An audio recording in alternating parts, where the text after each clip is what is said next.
Selamat siang Mbak, selamat datang di Poligizi. Saya Mariani, salam kenal. Benar ini bersama Mbak Angie? Iya, betul Bu, saya sendiri. Oke, kesini atas rekomendasi Dokter Jonathan ya Mbak ya? Iya. Oke, nah sebelumnya kan saya sudah cerita juga tuh dengan Bapak itu, dan kebetulan saya sudah mendapatkan sedikitnya gambaran lah mengenai kondisi kesehatan Mbak Angie, yang dimana tujuan kita melakukan konseling pada kali ini adalah kita akan menemukan solusi dari permasalahan Mbak Angie, bagaimana kita nanti melakukan manajemen atas pola makan Mbak Angie, dan harapannya sih dengan kita sama-sama melakukan konsultasi ini, membentuk pola makan yang baik, itu berdampak juga kesehatan yang optimal bagi Mbak Angie sendiri. Nanti harapannya saya juga, Mbaknya juga terbuka saja ya, agar intervensi yang kita berikan itu tepat sasaran. Oke. Nah, kebetulan Mbak, untuk saat ini kita kan melakukan pengukuran berat badan dan lingkar pinggang, tapi alat ukur saya untuk microtoys yang namanya tinggi badan itu tuh lagi rusak Mbak. Mungkin dari tinggi badan dulu saja ya Mbak ya. Kalau boleh tahu tuh tinggi badan Mbaknya berapa ya? Terakhir kali saya ukur itu minggu kemarin Bu, itu 160 cm. 160. Iya. Oke, masih seminggu yang lalu ya Mbak Seminggu ya? lalu, iya. Oh, di sini saya ada timbangan berat badan, mungkin Mbak Angie-nya bisa nih timbang berat badannya dulu. Oke, pandangannya lurus ke depan saja Mbak. Oke, untuk beratnya itu 78 kilo ya Mbak ya? Oke Bu. Setelah ini kita mungkin ngukur, saya ada pita ukur, kita ukur lingkar pinggang dulu saja ya Mbak ya?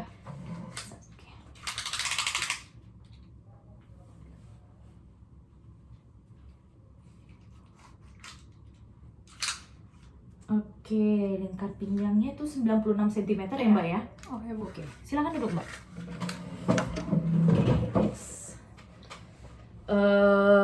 Kita kan udah dapat pengukuran antropometri itu Mbak namanya yang tadi itu kan. Jadi sekarang mungkin ke pengukuran biokimia. Mbaknya udah pernah melakukan pengecekan kesehatan belum ya? Kayak cek darah, kayak glukosa, asam urat, atau kolesterol gitu? Oh, udah Bu. Jadi minggu kemarin pas saya sekalian yang tadi tinggi badan saya itu, saya tes juga. Nah, cuman yang saya ingat itu cuman tes kolesterol, hasil tes kolesterol aja. Itu 212. Kalau buat glukosa sama asam uratnya saya lupa Bu. 212 ya Mbak ya? Oke, datanya sudah terkumpulkan. Sekarang saya ingin melanjutkan untuk menanyakan kebiasaan makan sehari-hari Mbaknya gimana. Kalau biasanya makan pokok atau selingannya itu berapa kali sehari Mbak dalam sehari? Oke, kalau buat makan satu harinya itu saya biasa makan 4 kali. Selingannya 1-2 kali. Oh gitu. Iya. Kalau boleh tahu Mbak, itu biasanya makanan pokoknya apa saja ya? Kan biasanya makanan pokok orang tuh lebih ke nasi atau jagung gitu. Kalau Mbaknya gimana? Terus pilihan sayurnya seperti apa, buahnya seperti apa? Mungkin sekalian disebutkan jumlahnya ya Mbak ya? Oke. Kalau sehari kan tadi saya makan 4 kali sehari ya Bu. Nah, kalau buat nasinya sendiri itu 2-3 centong. Lauknya itu kadang telur bakar goreng, terus ayam geprek, terus ikan bakar. Pokoknya saya hobi sama yang bakar-bakaran sama goreng. Nah, kadang-kadang juga saya beli nasi padang. Terus kalau untuk sayurnya itu saya biasanya makan bayam, kangkung, atau daun singkong aja Bu. Terus kalau untuk buah-buahan itu saya jarang, soalnya buah-buahan tuh di tempat saya cuma bisa dapat di supermarket aja. Nah, sedangkan di sekitar kos saya tuh gak ada yang jual buah Bu. Jadi gitu. Ya jarang-jarang makan buah. Jarang makan buah ya Mbak ya? Iya, betul. Tadi Mbaknya juga ada cemilan nggak gitu? Tadi kan katanya selingannya 1-2 kali ya? Iya. Nah itu biasanya makan apa aja tuh Mbak? Kalau buat selingan itu saya biasanya makan yang kayak crispy-crispy sih Mbak. Kayak misalnya kentang goreng, mendoan, apa jamur crispy. Terus kalau buat minumannya sendiri itu saya juga suka minum yang dingin, yang soda-sodaan sama boba. Soalnya kan kalau lagi belajar apa nugas tuh kan enak gitu sambil ngemil ya. Lagi pusing belajar terus nyemil gitu ya Mbak ya. Oh iya, kebetulan Mbaknya juga semester tua ya? Iya, betul. Gitu. Pas ranks Mbak. Oke. Kalau tadi udah dapat data riwayat makannya, kalau riwayat penyakitnya gimana Mbak? Kalau buat riwayat penyakit yang berat saya nggak ada sih Bu, cuman saya ada MAH. Terus kebetulan orang tua saya juga agak besar badannya kan. Nah, tapi dulu itu saya waktu SD sampai SMA itu saya badannya nggak sebesar ini gitu, baru sekarang aja. Iya. Jadi orang tuanya agak lumayan gede gitu ya Mbak ya? Berpengaruh nggak ya Bu kira-kira? Oke, mungkin riwayat penyakitnya itu kan sekarang MAH ya Mbak ya, dan tadi kan kata mbaknya berpengaruh atau enggaknya sebenarnya ada faktor keturunan juga. Jadi ada kemungkinan, tapi kan di kasus ini kita harus meneliti dulu sebenarnya kenapa gitu kan. Nah, nanti saya akan menjelaskan di belakang ya mbak ya. Oke, jadi saya klarifikasi sekali lagi, Mbak Enji makan yang 4 kali sehari dengan makan seling itu 2 kali dalam sehari. Biasanya tuh makan nasi dengan kecenderungan itu lauknya digoreng atau dibakar. Bersantan juga ya mbak ya, tadi nasi padang itu. Oke. Sayuran sukanya kangkung, bayam, daun singkong. Makan buahnya juga pas ada aja karena emang aksesnya susah gitu. Kemudian selingan yang suka dikonsumsi itu cenderung digoreng. Dan konsumsi minuman dingin dan berkarbonasinya banyak ya mbak ya. Serta sekarang itu riwayat penyakitnya ada MAH. Oke, selanjutnya kita akan masuk ke sesi analisis data yang sekalian juga kita simpulkan tuh mbak. Jadi berdasarkan data yang sudah kita data berat badan tadi ya mbak ya, kan itu berat badan sama tinggi badannya itu akan dikonversikan dalam IMT, indeks massa tubuh, dan berdasarkan konversinya itu IMT mbaknya 30 ke atas gitu. Dan itu tuh kategorinya sudah obesitas. Oke. Jadi tadi kan kita juga mengukur lingkar pinggang kan mbak, yang dimana kan perempuan itu kan normalnya itu sampai 80, sementara kan mbak Enji sudah sampai ke tadi 96 ya mbak ya. Berarti itu kalau kita baca itu data itu risiko untuk mengalami sindrom metabolik itu besar gitu mbak. Apa itu sindrom metabolik nanti juga saya jelaskan di belakang ya mbak ya. Kalau gitu jatuhnya bahaya nggak ya bu? Terus kayak apa yang harus diubah? Apa yang harus diubah? Tenang mbak, itu sebenarnya bahaya nggak bahayanya tergantung bagaimana kita menjaganya aja sih mbak gitu. Semuanya akan kita ubah secara perlahan, dan apabila mbaknya juga menjalankan secara disiplin, secara ya senang hati aja gitu menjalankan rekomendasi dietnya, saya yakin itu dibilang bahaya juga enggak, tapi mungkin lebih kepada maintenance-nya mungkin mbak gitu. Oke. Jadi sebaiknya apa yang kita lakukan di sini, saya ada leaflet ya mbak ya. Saya sudah merangkum sedikitnya mengenai Mbak Enji. Jadi di mana apa itu sindrom metabolik? Sebelumnya kan tadi kita berbicara mengenai obesitas, di mana obesitas itu ada dua, obesitas apple shape yang dimana kumpulan lemak itu terakumulasi pada otot perut, bagian perut gitu. Itu biasanya cenderung kepada laki-laki. Sementara kita yang kaum perempuan itu tuh lebih kepada pear shape, akumulasi lemak itu di bagian bawah paha gitu. Nah, jadi apa sih etiologinya atau apa sih yang menyebabkan dari obesitas ini sendiri? Kayak makan berlebihan, kesalahan pola makan, kurangnya aktivitas fisik, dan faktor keturunan juga bisa seperti tadi yang Mbak Eji bilang kan. Nah, apa sih komplikasi kalau kita tetap mempertahankan berat badan kita yang melebihi keadaan normal gitu? Misalkan jantung koroner, dislipidemia, diabetes mellitus, begitu. Kanker juga bisa mbak, kayak endometrium kanker, payudara, atau bahkan usus besar.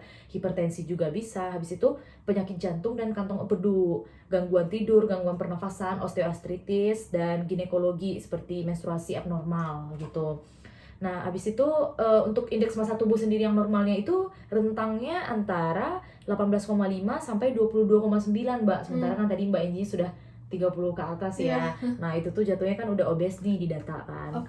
Nah, untuk lingkar pinggang yang ideal kan untuk perempuan itu 64 sampai 80. Nah, jadi tadi udah berlebih ya mbak ya.